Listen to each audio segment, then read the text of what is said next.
সালামু আলাইকুম। সময়ের স্বাস্থ্য কথা চ্যানেলে স্বাগতম। বন্ধু সকল, অনেক বন্ধুরা জানতে চেয়েছেন যে শিশু বাচ্চারা খাবার শিশু বাচ্চারা খাবার খাওয়া ছেড়ে দিয়েছে, খেতে চায় না, রুচি কম এবং বাচ্চারা কান্নাকাটি করে, রাতে ঘুমায় না। বাচ্চাদের এই সমস্ত সমস্যাগুলো সমাধান করার জন্য আমি আপনাদের পাশে আছি। সাখাওয়াত হোসেন, চিকিৎসক, সময়ের স্বাস্থ্য কথা চ্যানেল। বন্ধু সকল, আজকে এই গুরুত্বপূর্ণ ভিডিওটি আপনাদের যদি ভালো লেগে থাকে অবশ্যই সাবস্ক্রাইব করুন এবং পাশে থাকা বেল আইকনে ক্লিক করে আমাদের রেগুলার আপডেট পান।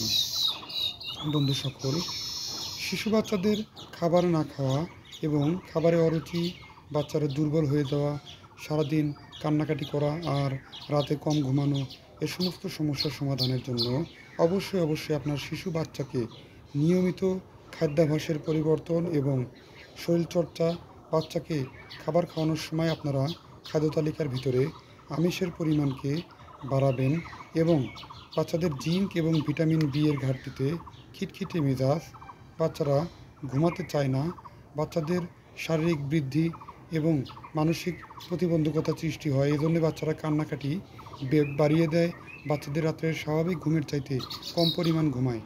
বন্ধু সকল, যে সমস্ত আপনাদের শিশু বাচ্চাদের এরকম সমস্যা অনুভূত হচ্ছে, সে সমস্ত বাচ্চাদেরকে আপনারা অবশ্যই ভিটামিন বি কমপ্লেক্স এবং জিঙ্কের ঘাটতি পূরণ করুন।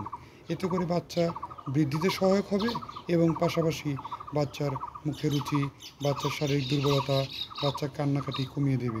বন্ধু সকল, এছাড়াও যে সমস্ত শিশু বাচ্চারা শারীরিক বৃদ্ধি এবং মানসিক বৃদ্ধিতে প্রতিবন্ধকতা সৃষ্টি হচ্ছে, সে সমস্ত বাচ্চাদেরকে অবশ্যই সে বাচ্চার জন্য বয়স হয় 1 বছরের উপরে, আপনার সেই সমস্ত শিশু বাচ্চাকে কৃমিনাশক ঔষধ নির্দেশ মতো ডোজ করে খাওয়াবেন প্রতি 6 মাসে একবার। আপনার বাচ্চাকে ভিটামিনের ঘাটতি পূরণ করুন এবং আপনার বাচ্চাকে প্রতি 3 মাস অন্তরে অন্ততপক্ষে একবার হলেও ওজন পরিমাপ করুন এবং তাকে ওজনের সুন্দর